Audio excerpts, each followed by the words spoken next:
Olá, tudo bem? Meu nome é Jorge Rodrigues, sou advogado aqui na Rodrigues e Bittencourt Advogados.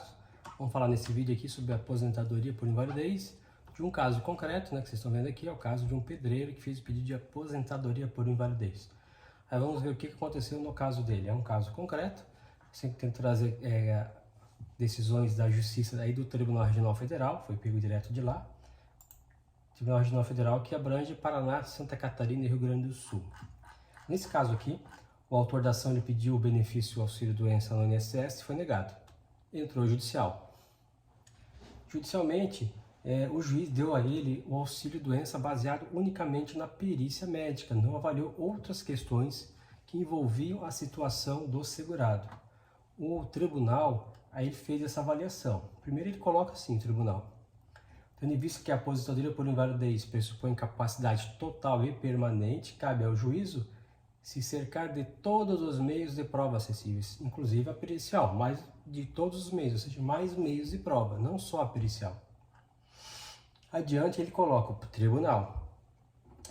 Isso porque não se pode olvidar que os fatores, de outros fatores relevantes, como a faixa etária do requerente, então a idade do autor do pedido, o grau de escolaridade dele, a qualificação profissional que ele tem, né, e além, lógico, do próprio laudo pericial, tá? Então ele pode cercar de outras provas para poder gerar convicção do juiz, o juiz gerar sua própria convicção.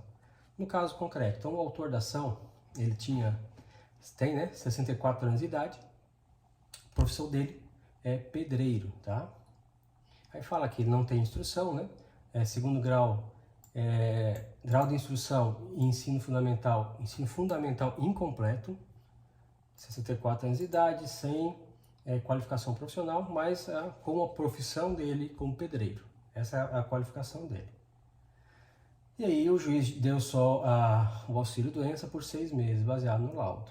Aí botou aqui nas considerações, né, verificou-se que a parte autora apresenta síndrome do manguito rotador, conclusão, profissão pedreiro, e aí colocou que sugere então a ele o direito a um auxílio-doença. O laudo do perito, o perito coloca uma coisa que é interessante aqui, né? Ele coloca assim, ó, vamos ver aqui: sugerir a incapacidade para a atividade de pedreiro não nos permite afastar a autorreabilitação profissional. Está dizendo que ele poderia, mesmo sendo incapaz para a atividade de pedreiro, poderia exercer outras atividades. E coloca também: procedimento cirúrgico não tem condições, as lesões são degenerativas, o prazo para restabelecimento 180 dias. E coloca também que o autor da ação, ele já esteve trabalhando na profissão de porteiro e por isso poderia voltar para a profissão de porteiro, não precisaria ser pedreiro. Isso que o laudo do perito, absurdo. Isso é um absurdo, porque ele tem que avaliar a questão médica, não a questão se ele teve uma profissão antes daquela ou não, porque o perito não é o juízo, ele não é o juízo, ele é um assistente, mas ele não é o juízo. Esse tipo de manifestação, para mim, o juiz não pode nem levar em consideração. Mesmo porque demandaria outros meios de prova, né, para o autor provar o que estaria sendo dito, né. Bom, atividade de porteiro, aí o próprio tribunal coloca essa questão, tá? Atividade de porteiro citada no laudo pericial ocorreu em tal data ali, né? Período que sucedeu ao benefício concedido, decorrente dos problemas de coluna que afastaram da atividade da construção civil, como pedreiro, conforme se alcança do histórico de perícias na via administrativa. Então se conclui que a parte autora, o autor da ação, na maior parte da sua vida de trabalho, trabalhou como pedreiro, fazendo-se porteiro por força das circunstâncias. Ou seja, ele sempre foi pedreiro. Aí um período da vida ele foi porteiro.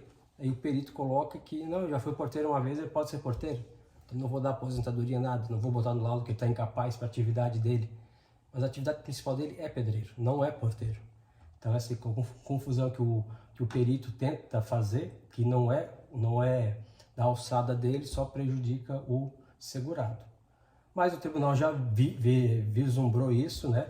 Já botou aqui nos eixos a decisão, né? A decisão já colocou que essa questão de ele ser porteiro não é irrelevante, porque a profissão dele durante todo o período laboral, a maioria do período laboral dele é ser pedreiro, não porteiro. Aí coloca aqui a idade dele, 64 anos de idade, com ensino fundamental incompleto, histórico de dor lombar, bursite no ombro, ou seja, doenças de natureza degenerativa. E aí a profissão dele, né, exige um esforço físico muito forte, como pedreiro. E com base nisso, o tribunal então pega o processo e dá uma decisão. Vamos ver a decisão agora que eles deram. Bem, assim bem avaliadas as condições pessoais do segurado, em conjunção com a perícia judicial, merece reforma a sentença, que a sentença tinha dado auxílio-doença. Então eles vão reformar a sentença do juiz, a fim de considerar ao autor o benefício de aposentadoria por invalidez, a contar da data da alta médica. Então o tribunal concedeu a ele a aposentadoria por invalidez. Então ele ganhou o auxílio-doença na justiça, mas ele recorreu e o tribunal entendeu que era o caso de aposentadoria por invalidez. Então às vezes a pessoa entra com a ação na justiça e às vezes vem uma proposta de acordo, às vezes vem a decisão do juiz dando um auxílio-doença, mas não dando aposentadoria.